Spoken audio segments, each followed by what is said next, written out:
ಅತಿಥಿ ಉಪನ್ಯಾಸಕರ ಗರ್ಜನೆಗೆ ನಡುಗಿದ ರಾಜಧಾನಿ. ಈಗಲಾದರೂ ಬಿಟ್ಟೋಡುವುದೇ ಸರ್ಕಾರಕ್ಕಂಟಿದ ಪ್ರತಿಷ್ಠೆಯ ಶನಿ.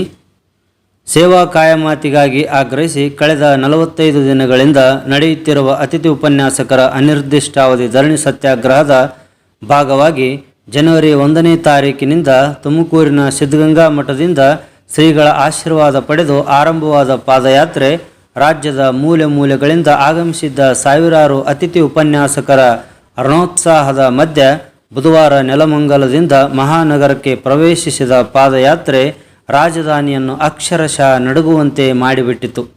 ಉಪನ್ಯಾಸಕರ ಸಾಗರದೋಪಾದಿಯ ಬೋರ್ಗರೆತ ಕಂಡು ಬೆಚ್ಚಿಬಿದ್ದ ಆರಕ್ಷಕ ದಳ ಸರ್ಪಗಾವಲು ಹಾಕಿ ಅವರೊಂದಿಗೆ ಚಿಕ್ಕಬಿದರಕುಂಟೆಯವರೆಗೆ ಹೆಜ್ಜೆ ಹಾಕಿ ಪುರಪ್ರವೇಶ ಮಾಡಿದರೆ ಸಂಚಾರ ಸ್ತಂಭನವಾಗುತ್ತದೆಂಬುದನ್ನು ಅರಿತ ಆರಕ್ಷಕ ಪಡೆ ಪಾದಯಾತ್ರಿಗಳನ್ನು ಸುಮಾರು 50ಕ್ಕೂ ಅಧಿಕ ಬಸ್ಸುಗಳಲ್ಲಿ ಸ್ವತಂತ್ರ ಉದ್ಯಾನವನಕ್ಕೆ ಕರೆತಂದು ಬಿಟ್ಟರು.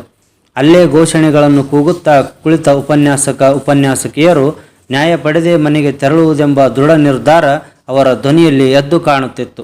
ಸಂಜೆ 5 ಗಂಟೆಗೆ ಅತಿಥಿ ಉಪನ್ಯಾಸಕರ ರಾಜ್ಯಾಧ್ಯಕ್ಷ ಹನುಮಂತಗೌಡ ಕಲ್ಮನಿಯವರೊಂದಿಗೆ ಮುಖ್ಯಮಂತ್ರಿಗಳು ಭೇಟಿಯಾಗಲು ಸಮಯ ನೀಡಿದ್ದರು. ಆದರೆ ಪಾದಯಾತ್ರೆ ತಡವಾಗಿದ್ದರಿಂದ ಮುಖ್ಯಮಂತ್ರಿಗಳು ದೆಹಲಿಗೆ ಹೋಗಿದ್ದಾರೆ, ಬಂದ ಮೇಲೆ ಭೇಟಿಯಾಗುತ್ತಾರೆಂದು ಹೇಳಿದ ಪ್ರಯುಕ್ತ ಅತಿಥಿ ಉಪನ್ಯಾಸಕರೆಲ್ಲ ಅವರು ನಾಳೆ ಬಂದ ಮೇಲೆ ನ್ಯಾಯ ಪಡೆದೇ ಊರಿಗೆ ಹೋಗುವುದೆಂದು ನಿರ್ಧರಿಸಿ ಪ್ರತಿಭಟನೆಯನ್ನು ಮುಂದುವರೆಸಿದ್ದಾರೆ.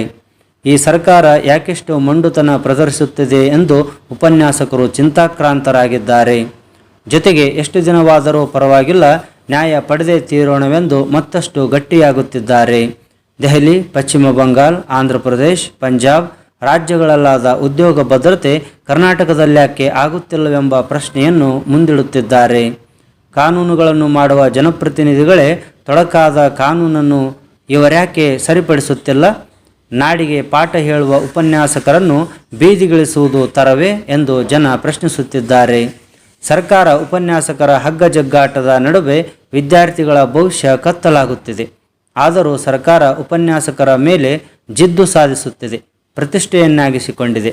ಭದ್ರತೆ ಇಲ್ಲದ ಅತಿಥಿ ಉಪನ್ಯಾಸಕರ ಹುದ್ದೆಗೆ ಭದ್ರತೆ ನೀಡಿ 14,000 ಅತಿಥಿ ಉಪನ್ಯಾಸಕರ ಬದುಕಿಗೆ ಹಾಗೂ ಲಕ್ಷಾಂತರ ವಿದ್ಯಾರ್ಥಿಗಳ ಭವಿಷ್ಯಕ್ಕೆ ಭದ್ರತೆಯನ್ನು ನೀಡಬೇಕಾಗಿದೆ. ಪ್ರಣಾಳಿಕೆಯಲ್ಲಿ ಘೋಷಿಸಿರುವಂತೆ ಅತಿಥಿ ಉಪನ್ಯಾಸಕರ ಕಾಯಮಾತಿ ಈಗ್ಯಾಕೆ ಮಾಡಲಾಗುತ್ತಿಲ್ಲ?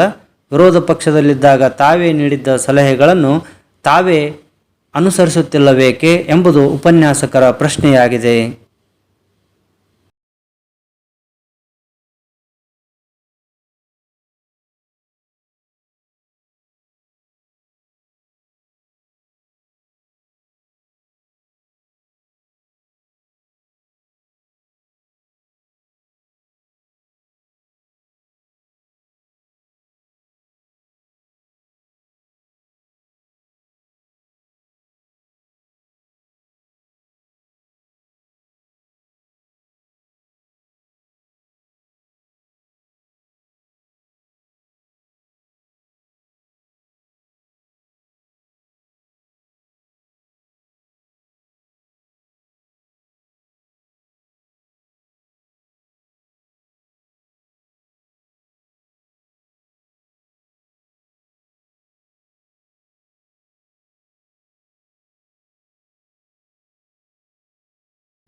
ದಯವಿಟ್ಟು ಸಿದ್ದರಾಮಯ್ಯನವರೇ ಎಷ್ಟೋ ಭಾಗ್ಯಗಳನ್ನ ಕೊಟ್ಟಿದ್ದೀರಾ ನೋಡಿ, ಎಷ್ಟು ಅಂಗವಿಕಲರಿದ್ದಾರೆ, ಸಂಸಾರಸ್ಥರಿದ್ದಾರೆ, ಎಷ್ಟೋ ಜನ ವಯಸ್ಸಾದರಂತ ಇದ್ದಾರೆ.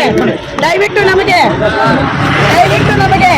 ಆದಷ್ಟು 5 ಭಾಗ್ಯಗಳ ಜೊತೆಗೆ ಈ ಸೇವಾ ಭದ್ರತೆ ಮಾರ್ಗವನ್ನು ಕಟ್ಕೊಳ್ಬೇಕಾಗಿ ನಮ್ಮಲ್ಲಿ ಕಳಕಳಿ ವಿನಂತಿ ಮಾಡ್ಕೊಳ್ತಾ ಇದ್ದೀವಿ. ಸಿದ್ದರಾಮಯ್ಯನವರೇ ದಯವಿಟ್ಟು ಮನಸ್ಸು ಮಾಡಿ ದಯವಿಟ್ಟು ನಮ್ಮ ಮೇಲೆ ಅನುಕಂಪವನ್ನು ತೋರಿಸಬೇಕಾಗಿ ತಮ್ಮಲ್ಲಿ ವಿನಂತಿ ಮಾಡ್ತಾ ಇದ್ದೀನಿ. ಜೈ ಭುವನೇಶ್ವರಿ. ನಮ್ಮ ಉನ್ನತ ಶಿಕ್ಷಣ ಸಚಿವರಾದಂತ ನಮ್ಮ MC ಸುಧಾಕರ್ ಅವರಿಗೆ ಈ ಹೋರಾಟದ ಮುಖೇನ ಅವರಿಗೆ ನಾವು ಎಚ್ಚರಿಕೆಯನ್ನ ನಾವು ನೀಡ್ತಾ ಇದ್ದೇವೆ. ದಯವಿಟ್ಟು ನೀವು ಬಹಳ ಪ್ರೀತಿಯಿಂದ ಈ ಉಪನ್ಯಾಸಕರ ಕಾರ್ಯವನ್ನ ಮಾಡಲೇಬೇಕು. ಈ ಒಂದು ಹೋರಾಟಕ್ಕೆ ನೀವು ಜಯವನ್ನ ತರಲೇಬೇಕು ಅಂತ ಹೇಳ್ತಾ ಇವತ್ತೇನು ನಮ್ಮ ರಾಜ್ಯಾಧ್ಯಕ್ಷರು ನಮ್ಮ ಕರ್ನಾಟಕ ದಲಿತ ಸಂಘರ್ಷ ಸಮಿತಿ ಸಂಯೋಜಕ ವತಿಯಿಂದ ನಾವು ನಿಮ್ಮ ಜೊತೆಯಲ್ಲಿ ನಾವು ಇರ್ತೇವೆ, ನಿಮಗೆ ಬೆಂಬಲವಾಗಿ ನಾವು ನಿಲ್ತೇವೆ ಅಂತ ಹೇಳ್ತಾ ಈ ಮಾತನಾಡಲಿಕ್ಕೆ ಅವಕಾಶ ಕೊಟ್ಟಂತ ನಿಮ್ಮೆಲ್ಲರಿಗೂ ನಾನು ವಂದಿಸ್ತಾ ನನ್ನ ಮಾತನ್ನು ಮುಗಿಸ್ತಾ ಇದ್ದೇನೆ. ಜೈ ಭೀಮ್, ಜೈ.